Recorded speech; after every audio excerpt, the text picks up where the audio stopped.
everyone, and welcome back to Next Rung Radio, where we help you step into your power one rung at a time. And man, let me tell you, today's guest has seen it all. From managing platinum-selling artists to orchestrating massive tours across the globe. With over 30 years of experience in the business, he's quietly become one of the most trusted names in live entertainment. From backstage chaos to frontline leadership, he's climbed every rung with grit, grace, and hustle. So please help me welcome to the show my friend, Chuck Pursel. What's up, my friend? Not much, brother. How you doing today? Man, you know, Nashville traffic, baby. Yeah, there you go. Well, I appreciate you having me on. You know? Man, I appreciate you coming. It's an honor to have you on here, and you know, Manny is one of my best friends. He's my producer, and we talk about you all the time. All the chaos you've been through. All Let's the not things have any of those conversations pop up. Well, we can edit What that you been part saying, out. man? We can edit some of that stuff out. It ain't no big deal. My fiance is sitting in the corner. Y'all behave. There you go. There you go. Well, you know, I know you spent decades doing this stuff in management and artists and tours, and you even done charity events. And it seems like all of those are very high pressure events.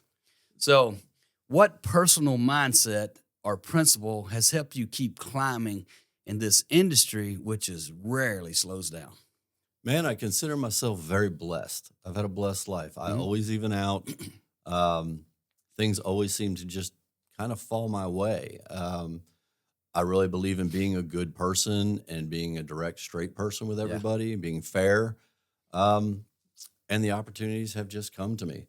The charity stuff I do because I just love giving back because I have been so blessed in my life. Amen. And when I say blessed, I'm not just talking about money. I'm talking about relationships. I'm talking about friendships. I don't really have any complaints in life. Wow. I'm a pretty happy guy, you know, Mhm. and I carry that forward into everything I do, or at least I try to, you know. I take that on tour with me. I take that into charity events with me. When we did Tracy Lawrence's turkey fry, I mean, we started that in like '06. And it started with a small group of his church friends. And we developed that at one point up to 80 fryers, cooking thousands of meals for the homeless, you know? And then on year 10, we decided to expand on it. And we added a concert element to it. So there I am managing a turkey fry, sponsor, setup, interviews in the morning, cooking turkeys all day, running over to the Wild Horse and doing sound check and putting all that together. And I mean, 2 big events in one day, that'll slay you. That's a lot, man. But I mean, as long as you can keep an even keel on everything, you can pretty much accomplish anything you put your mind to. That's awesome. Yeah, turkey fries are amazing. I'm from Louisiana, so that's how I roll. Absolutely. I've cooked probably thousands of them by myself by now. Nothing better than a fried turkey, I have to say. Absolutely. It even beats the smoked turkey every time. I agree. Yeah. So, like I said, this industry rarely slows down, man. So, tell me about being on the road. Tell me about, because you know you've worn a lot of hats that I know of, and researching you and doing the things that we've done. You know, from stage management to tour manager to producer. So the question is, how has these transitions shaped your approach to leadership and having the adaptability, especially when facing challenges on the road? Because I know you're on the road a lot. Well, in the beginning of my career, I pretty much went through every job out there. I was a production manager for a brief time, a monitor engineer. I think the only gig I've never done is sell. Well, no, I actually did sell merchandise once. Is mix front of house. You know, so learning everything out there and getting to know everyone's job and their role and their part in the beast that is touring helps me a lot to understand where everybody's mindset is. Right. You know, and to me, when you're touring, the best tours are the tours that you can make family. You know, when I got my brothers out there, it changes everything. Yeah. And I've seen a lot of tours that there's a lot of screaming and yelling, and we just don't do that. You know, if there's conflicts to be had, they're discussed in the dressing room. They're discussed in the back of the bus. They're not screamed across stage. Yeah. You know, it's just a very cohesive thing. And when you find that, it's magic. Yeah. And it makes your day easier because our days are 18 hours long. 18 to 20 hours. I mean, most people don't know what it takes to put on a concert, but it's 18 to 20 hours. And then it's 3 to 4 hours sleep and do it again. Wow. And that's in a bus riding down the road. So if you can sleep on it, Yeah. sometimes you can't. Depends on the roads, depends on the driver, depends on a lot of factors. But they're long days. Yeah. So you have to be mentally, physically fit for it. You also have to be the type. And when I say that, during COVID, this is embarrassing. During COVID, I sold health insurance because the whole music industry closed down for 18 months. Right. I had a buddy who sold health insurance. He brought me into his office, and I sold health insurance. That's the most miserable 18 months of my life. Yes. Driving in rush hour traffic back and forth every day, going to an office, selling insurance. I make good money. I got through COVID, no problem. Yeah. But I was miserable. Yeah. And when touring opened back up, I was like, oh, thank God. I can't Thank wait. God. So the first shows going out were all rough because, I mean, buses had sat for 18 months. Mhm. Everybody had sat. I mean, it was like learning what to do over again. Yeah. And once we got in our groove, it took a little while. Buses were breaking down a lot because they hadn't been maintained in 18 months. And Right. there was a lot going on. It was rough, but I mean, we all came back from it. And I think the industry is stronger for it. I mean, there's a lot more tours out there. There's a lot more successful tours. People missed live music. Yeah. Oh, You know? we sure missed that. Because even when you had like depression eras, when the economy wasn't great, people would still go to a concert Mhm. because they wouldn't buy the merch or they didn't have the extra money to do all that stuff. But they'd go to the concert just for the Yeah. just to have a break from Yeah. everything they're going through with a bad economy, and they'd still come out.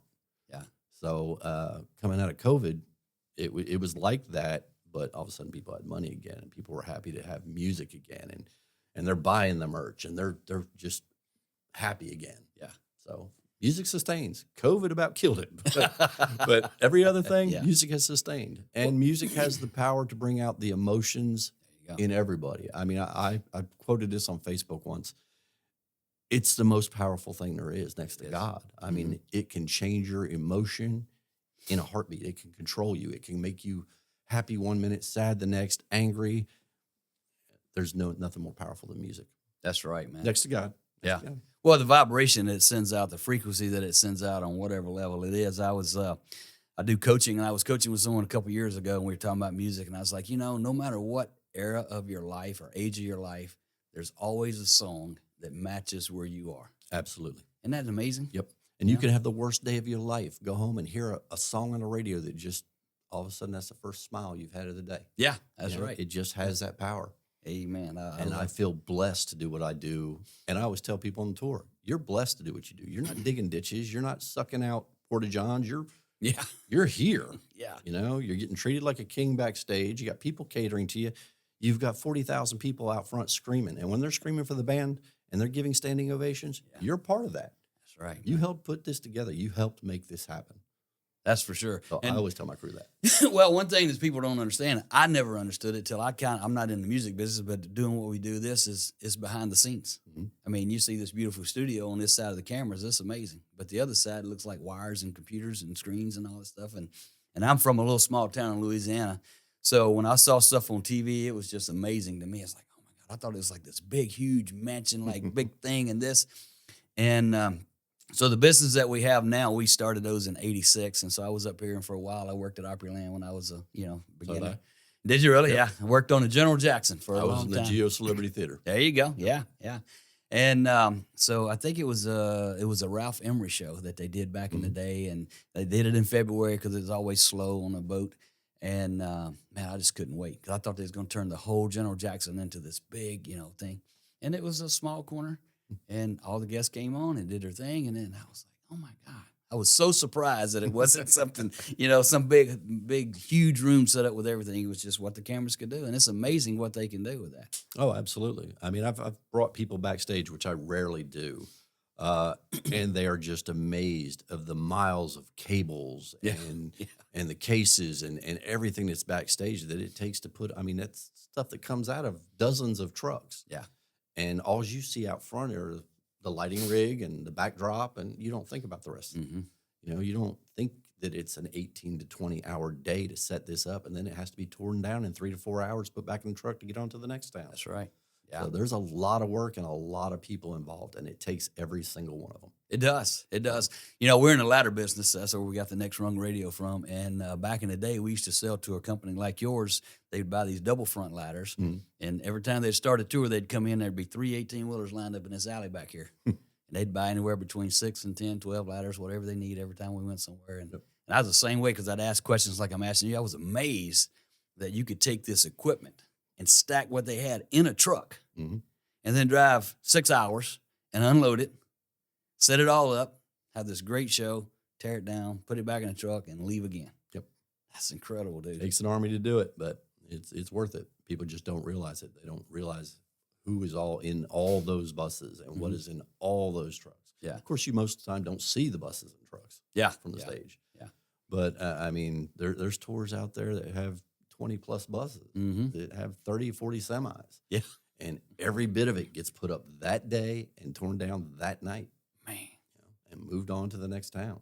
Nerves of steel, baby. Nerves of steel. It takes an army. It does. And like you said, the glory of the let's see what I'm going to say. Yeah, the glory of touring, but nobody sees the sacrifice like we were just talking about. When you walk up to this stage and you see this beautiful stage and all the lighting and the stuff that goes on and the music's are tuned right and instruments are ready and sounds perfect, but behind that, nobody sees that. So let's ask this: what's one of the behind scenes moment that that has tested your resilience? And I guess the question is, how did you grow personally or professionally in some of the behind the scenes? I heard you say that we handle it a certain way, and that's pretty awesome. Well, I've got a story. There you go. It's a short story. Hopefully, I'll keep it short. I used to be that tour manager that was kind of, not as grateful, not as blessed for what I got to do. And I'm playing at a racetrack in Indiana, and this was with Tracy Lawrence years ago. And it's a terrible day. I mean, the stage blows. The freaking weather is coming in from every direction. It's just a bad day. Yeah. Well, I had a friend coming to this show, and she got there early, and so I decided I'll walk out front and meet her and go ahead and bring her in. And as I'm walking out through where the audience is, there's this line of porta-johns. And there is this guy, little black guy, and this kid is going from porta-john to porta-john, singing at the top of his lungs. Wow. Dancing, having the best day of his life, sucking out porta-johns. And it stunned me. I mean, I literally stopped at one of the tables, and I just watched him for a minute, and I was like, man, I got nothing to complain about. That's right. Nothing. This guy is having the best day of his life, sucking out crap. Yeah. I'm tour managing this entire show. People are going to come out and have a great time. Why am I complaining? Amen. And I've told that story so many times because that was my aha moment. That was my moment when I realized how blessed I am. You know, I'm not digging ditches. I'm not sucking out porta-johns. I'm paid a lot of money to put on a concert and go and attend a concert. Yeah. Yeah, there's downsides to it. I mean, sometimes you get artists that are a little, and sometimes you have production or stage that is, it's not ideal. Yeah. No day is perfect. If it was perfect, it wouldn't be live entertainment. That's right. Yeah. You know, live is never perfect. Yeah. But as far as the crowd knows, great show. Yeah. No issues. We could be having so many issues during the show. Ear mixes, light, whatever. As far as they see, it's a great show. That's right. Yeah. And they leave happy and satisfied and had a good time and drank beer and bought merchandise and we pack it up and roll into the next one. That's awesome. But that was my moment of, and since then, I've always considered myself blessed for what I get to do for a living. And I say what I get to do for a living because not everybody gets to. A lot of people want to, not everybody gets to. Yeah. So I've been very blessed to get where I am and do what I do for a living. Absolutely. Yeah. I give that to God 100%. Amen to that. So I sure wouldn't be where I am now if it wasn't for God intervening in my life and doing some of the things we talked about before we started the show, because it's incredible. Sometimes he shows you what you need to see. Absolutely. Because what intrigues me about what you just said is this guy was working on porta-johns and you were setting up a multi-million-dollar stage and audiences. What do you think? Just to talk about the difference in their perception, because it changed your perception. Oh, absolutely, did 100%. Yeah. So what do you think his perception was? I mean, not questioning you, but I mean, how did no that guy... idea, but he was happy doing what he was doing. Yeah. I've never seen someone that happy at work. Yeah. Especially with the job he had. Yeah. Yeah. I mean, he's literally pulling a hose from a tanker truck into each porta-john and sucking them out. And I'm Yeah. like, the hell does he have to be happy about? Right. But he was. He was. Yeah. And like I said, that was my moment. I was like, I got nothing to complain about ever. That is so impressive, man. My worst day on the road has got to be better than what he does for a living. So Absolutely, absolutely. And some of the thing, me and Manny was having this conversation I guess maybe this morning while we was getting ready to come here and about changing the world. You know, the world doesn't really change. It's just your perception of the Agreed. world changes. Because what you did 5 minutes before you saw that young man doing his job is the exact same job you're doing today. Oh, I was cussing and bitching. Yeah. I was literally just gritting my teeth. Just let me get through this day. Yeah. And that changed with a quickness. I love it, man. What a great story. I mean, that's the true aha moment that changed the trajectory of your life. I believe it did. Yeah. I don't believe I'd be with the caliber bands and doing what I'm doing now with the attitude I had previously to that or prior to that. That was definitely a moment. Yeah. I'll never forget it. So other than seeing this young man, what's the secret to you waking up doing what you do? Because what you do is impressive, and you got hundreds of people working under you with massive amounts of equipment. What's your attitude that you wake up with? What do you start your day with, if you don't mind me asking? A cup of coffee and realizing I'm blessed to do this. Yeah. You know, it's going to be a long day. I know that. I didn't sleep for crap last night, rough roads, whatever. Doesn't matter. Yeah. I'm blessed. I am absolutely blessed, 100%. Yeah. I get to do this. I'm going to walk up on that stage at 6:30 with my coffee, 6:30 in the morning. We're going to do walk and chalk, and we're going to get on with the day. I'm going to stroll into catering, have me some breakfast, and set up my production office. There you go. So, wow, that's impressive, man.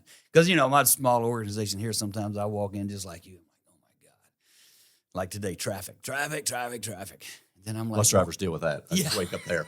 Then I told man, I go, we're going to make it there on time. You know, it's going to be all good. It's going to be all good. It's going to be all good. Except this one guy was in the middle lane. 18-wheeler bumped him right in the middle of the interstate. He just stopped and got out. I was like, dude, you're going to get run over, man. Right. Well, you know, this is Nashville, and we don't have the best drivers. And, yeah, I'm just going to leave that We'll there move because on I don't from know there. who all's going to listen to this, but Nashville drivers blow. Hard. It's rough. They're terrible. You know, let's look at this. There's thousands of people listening here, but, you know, for someone listening who is trying to climb their own ladder in this chaotic competitive field that you guys are in, what advice would you give about longevity and maybe reinventing and staying true to the purpose, even when this industry shifts so much? Like you said, you was before COVID, after COVID, this, that. This beast of the entertainment business is constantly changing.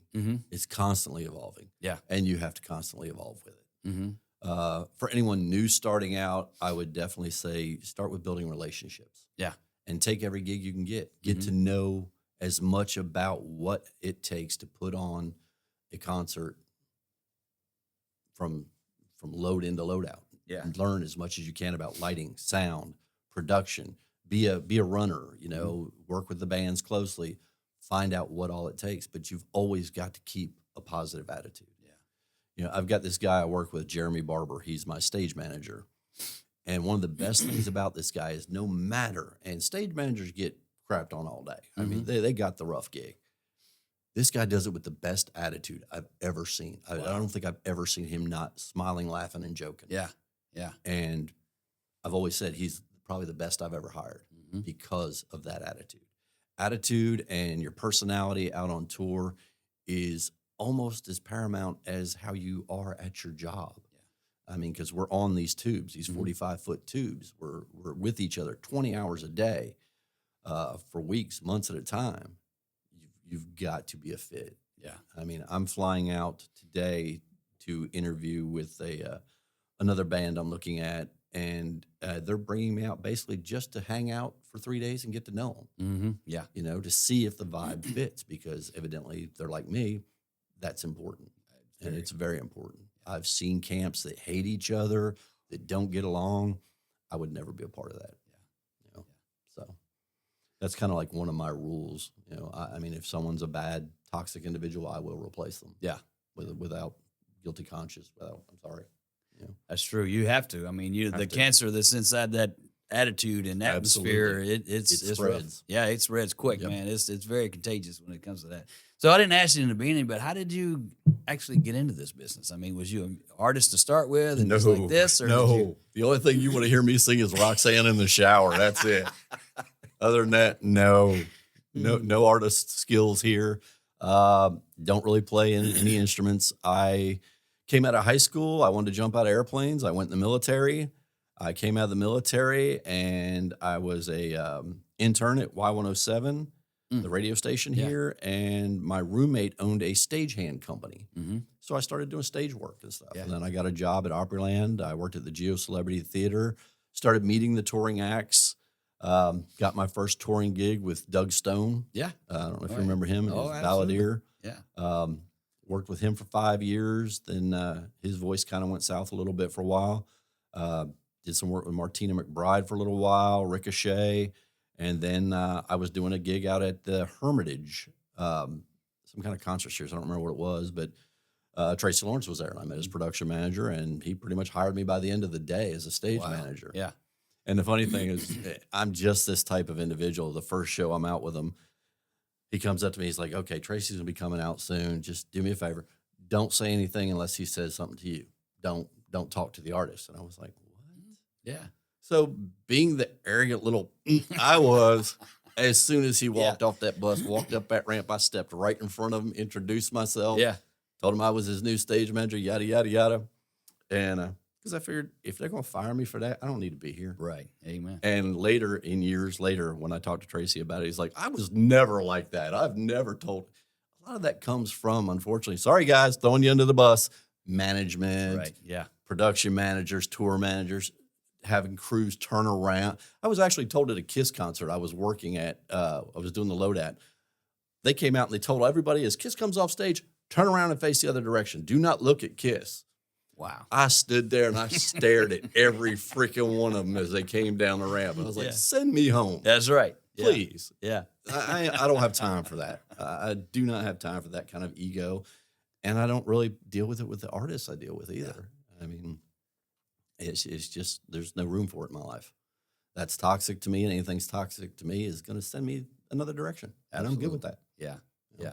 Working with Tracy, was you part of the turkey fries and stuff like that? Oh, yeah. I was the one who, I pretty much helped build that thing from 8 fryers to 80 fryers. Yeah. So, I mean, we spent years developing that thing, and I was the one that found most of the sponsors for it and just started randomly calling Sam's Club and all these places. And they were all very, very eager to jump on board. And next thing you know, we had 80 fryers and like 6 pits, and volunteers were coming. I mean, that thing just grew massively. Yeah. You know, so it did real well. And on year 10, we decided to celebrate it by doing a concert along with it. So here we are coordinating this massive turkey fry during the day, rolling over a little afternoon, putting in other hands so we can go do sound check and get ready for the show and make sure the room is right and the tables are right.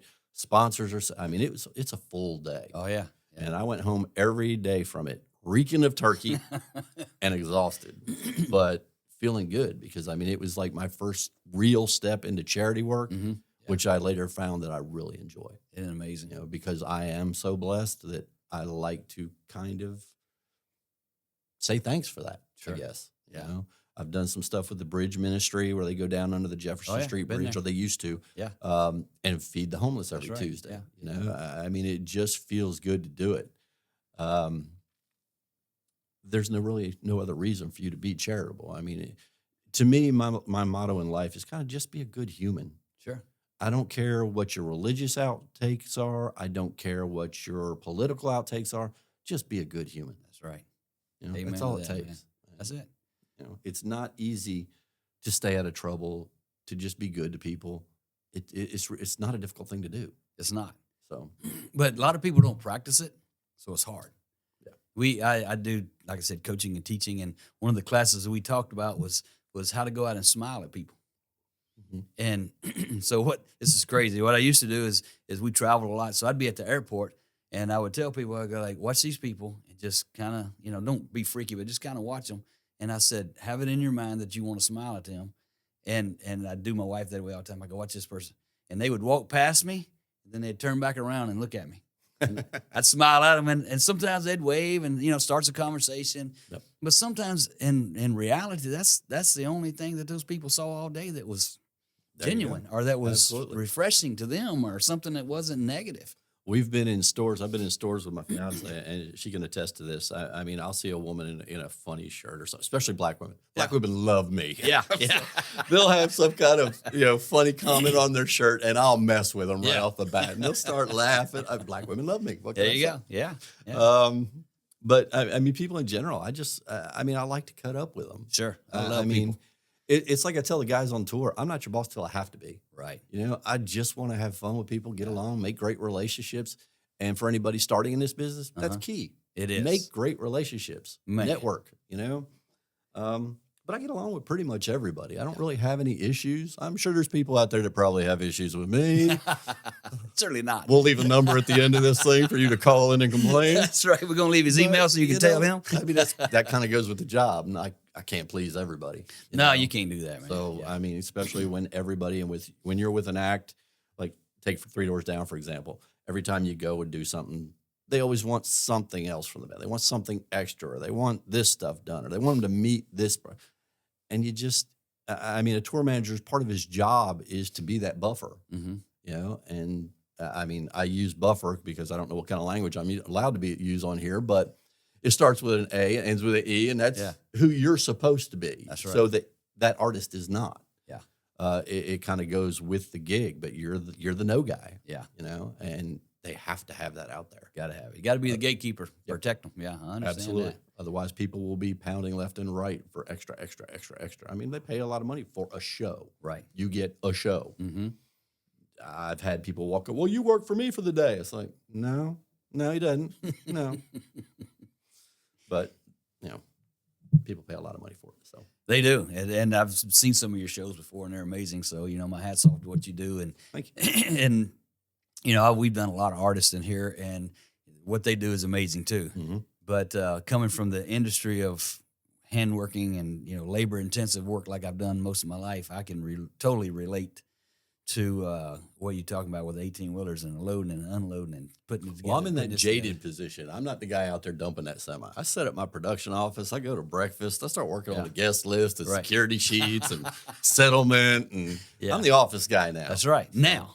Until the problems come. Then I what have happens? to deal with the problem. There you go. But, then you go back out there and do it again. Always have amazing staff. I mean, I have amazing production managers, stage managers, and usually most issues on a show day that are issues are usually resolved before they get to me. Right. Yeah. And that's a good thing. Unless it's a security issue or a settlement money issue, or the artist directly has an issue, most stuff with the day is handled by them. Perfect. Sometimes I don't even hear about it. Yeah. Until later. Oh, we had this horrible day. Well, what happened? Yeah.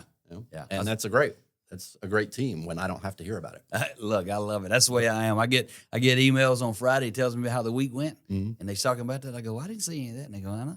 You're not supposed to. Exactly. You're the business owner, and you own these companies. And if I don't hear about it, the artist doesn't hear about it. And the artist does not ever need to know the bad stuff that happened in the day. Absolutely. They don't need to know any of that. Sure. All they need to know is it's time to go to the stage. It's time to sing. Yeah. It's time to play. Let them do their magic. Exactly. Go back to the bus, have a beer, have a water, whatever you do. Yeah. And it's been a great day. Yeah. That's all they need to know. That's incredible. If that happens, it's been a successful day. Yeah. You can't complain. So, well, we put all the days together you've done, all the tours together you've done. It's been 30 years. You've done from, like I said, production to stage management to, charity to whatever. So, with the people listening out there, like we talked about somebody struggling this artist, what would you want to leave people knowing about you? What would you want to tell people that, hey, wake up and do this. This is how I made it. This is what I've done, or anything that would inspire, some kind of, maybe somebody's on the bottom rung, or maybe somebody's struggling with self-image, or maybe somebody's struggling with that. What advice would you pass on to them? I'd say try and be confident in your own abilities. Mm-hmm. I mean, if you can't impress upon yourself that you're good at what you do, you're not going to impress it upon anyone else. Be honest, be loyal. I mean, falls back to just be a good human. Amen. I mean, pursue what you want, be happy doing it, or do something else. Yeah. I mean, I see guys, stage managers and guys out on the road, they're just having the worst days. And it's like, if you're yelling and waking up in a bad mood every day because you got to deal with putting this show together, why are you doing it? Yeah. Do something else. Yeah. You don't have to be here, but realize you are blessed to be here. So appreciate it. Amen. Or carry your butt. Yeah. There's other jobs out there you can do. That's what I tell them. I'm blessed, and hey, every day above ground's a good day. Absolutely. So I try to make it for the best. So Yep. That's the way to go, man. So do you have a YouTube channel, anything like that you want to talk about? You don't? Huh? No. Instagram, Facebook. Yeah. I'm, to be honest, I'm not that impressive. I'm just me, I mean, all my friends from school and everything are so blown away by what I do for a living. And I'm just me. I'm just Chuck. I just, I like a simple life. I don't, yes, I get to do some really cool stuff. I've driven NASCARs. I've flown in Blackhawks. I've been to several other countries. First time ever going to Australia. Got in a car right off from the airport, drove on the wrong side of the road and the wrong side of the car. First time ever. It was cool. Yeah. But, I mean, I'm just me. Yeah. I mean, I've got to do some cool things. That's the perk of this gig. Yeah. But that doesn't define me. I'm a simple guy. I love my fiance. I love going out to dinner. I mean, just doing regular life things. I'm not that impressive, to be honest. I'm just not. Hey, well, you might say that, but I think you're impressive, man. Well, It's amazing feat what you do is putting this stuff together and the things that you've done, and especially in this town and with the people you work with and all that stuff. And man, it's an honor for you to be here, and I thank you taking out the time. I know we had to change some times around because you're flying out to work with this new group. I appreciate you being flexible. Yeah, no problem, man. I appreciate you, taking the time to actually do what we do and absolutely be here to tell your story. Because again, well, I can't say no to Manny. Yeah, well, does anybody say no to Manny? If you do, there's no such thing as him quitting. So, hey, All right, guys. Well, look, we're going to wrap it up, my friend. Is that all right? You got anything else you want to talk about? No, man, I'm good. Just, I mean, if you want a career in the music business, go after it, but go after it wholehearted. Yeah. Like you would do anything else. I mean, we talk about, I'm no one special. I'm nothing, but I am. I'm happy. There you go. I'm just a happy guy. Dude, that's awesome. That's my success. Yeah. I'm happy. I have a good woman in my life. I have good family.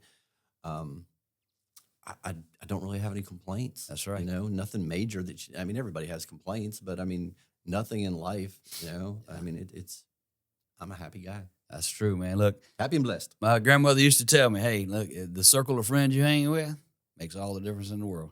And then she would say, if you got your health, son, you got everything.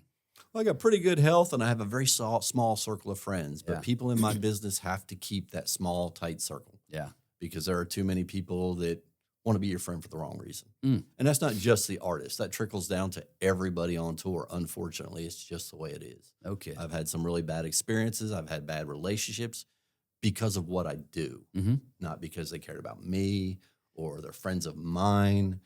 They wanted, Yeah. and I learned a long time ago to just tighten my circle. Yeah. Keep Yeah. my friends close Yeah. and my family, and that's it. Wow. So, Well, dude, I love it. Thank you for being here. absolutely. And as always, thanks for tuning in to the Next Rung Radio podcast, where we help you climb into your power one rung at a time. And if you got time, please take a moment to like, review, and subscribe to the podcast so you can keep up with our latest episodes, and we can keep having amazing guests like this young man right here on. And we appreciate you tuning in. And like we always say, keep climbing, and we'll see you next time.